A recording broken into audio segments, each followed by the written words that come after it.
Contanos un poquito qué es lo que podemos ver acá, cómo fue un poco la idea de lo que se fue rescatando, porque un poco la localidad se fue forjando en función de ser justamente una de las paradas del tren económico, ¿no? Así es. En realidad la primera población se estableció en Las Lomadas y esto se conoció como las Lomadas de los Vallejos, que se remontan aproximadamente a fines del siglo XVIII, en 1780, cuando el sargento mayor adquiere estas tierras y heredan sus hijos.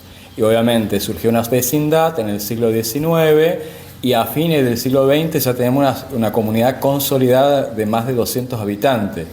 Y luego se produce un éxodo de la zona alta hacia la zona baja a partir de 1911, cuando se construye la estratégica estación de Lomas de Vallejos del ferrocarril El Económico, que permitía a su vez llegar hacia Caacatí, que sea hacia el este, y hacia el sur hacia lo que sería la ciudad de Mburguyá.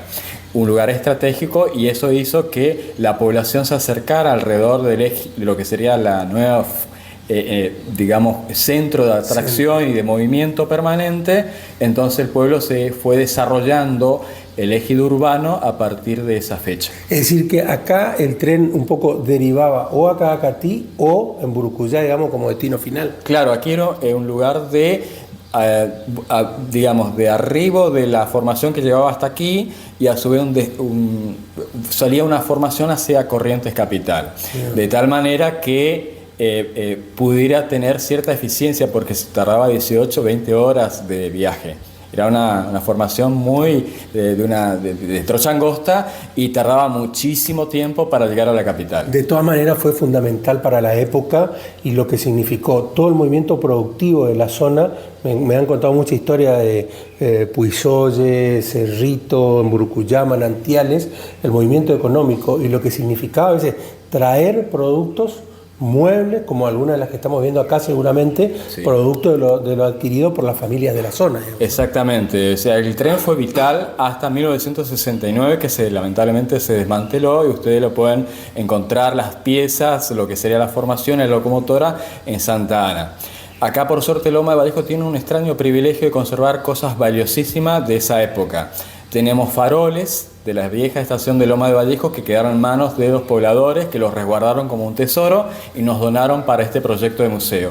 Al igual que una moneda conmemorativa de 1911 acuñado por el Banco Central de la República Argentina durante la gobernación del doctor Ramón Vidal. Así que nos donaron eso, también fue para nosotros algo increíble. Y después también, por supuesto, todo lo que tiene que ver con el pasado más del siglo XVIII, que tenemos mojones, por ejemplo, de los primeros delindes de propiedades, que para nosotros es una pieza única, porque esa pieza pertenece a las generaciones que vinieron poblando la localidad. Se trata de un mojón pertenecía a la familia Pérez, que también estaban emparentados con los Vallejos. Bien. Y es un mojón que lo pudimos obtener gracias a una generosa donación de unos que lo tenían en su propiedad. Y bueno, se convenció del proyecto y nos aportó, y está aquí exhibido en el Museo de Lomas de Vallejo. Y después, por supuesto, tenemos herramientas de carpintería, de albañilería, tenemos también todo lo que tenga que ver con la cocina tradicional, morteros, muebles de la época, tocadiscos, gramófonos de la década del 30, máquina de coser, una caja fuerte, porque acá tuvimos mucho, por como era el movimiento propio, tuvimos almacenes y ramos generales. La más importante fue el ramo general Silva. A partir de 1940 fue el ramo general, y después desapareció en la década del 60. Y tenemos una caja fuerte original que fue restaurado y quedó impecable. Escucha, pero también acá habrá ahorita algún musiquero, porque veo un dos hilera que está acá. Exactamente, según lo que pudimos reconstruir, ese acordeón vino acá de una manera muy extraña. Una señora se casó con un señor que era de la localidad de San Cosme, de apellido López, que según dicen, su papá le adquirió ese acordeón de alguien que era integrante de los Hermanos Barrios, un acordeonista. Mira, de los Hermanos Barrios. Eso es lo que todavía dice la historia. Es lo que dice la historia, el relato oral. Vamos a ver. Exacto. Si después podemos comprobar a través de una fuente más viable, o haya testigos, fotografías que nos pudieran demostrar ello, ¿no?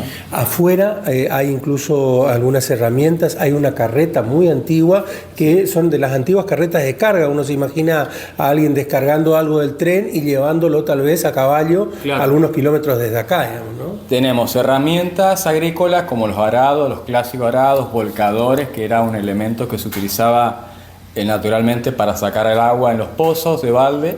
Y después tenemos también algo de ferrocarril y también ese carro, o sea, los ejes y las ruedas de carro, que era una alza prima, que era lo que se necesitaba para extraer los rolizos de los montes, ya sea de quebracho, lapacho, urunday, maderas duras que se trabajaban luego ya en la casa para construir las viviendas. Horcones. Y ahí lo asociamos con esto que tenemos detrás tuyo, esas herramientas. Exactamente, aquí tenemos por ejemplo una suela, claro, que es lo que permite afinar todas esas maderas y convertirlo en muebles o elementos de la construcción, ¿no? Típico de la época. Y también tenemos una barrena, por ejemplo, muy antigua, de 1900.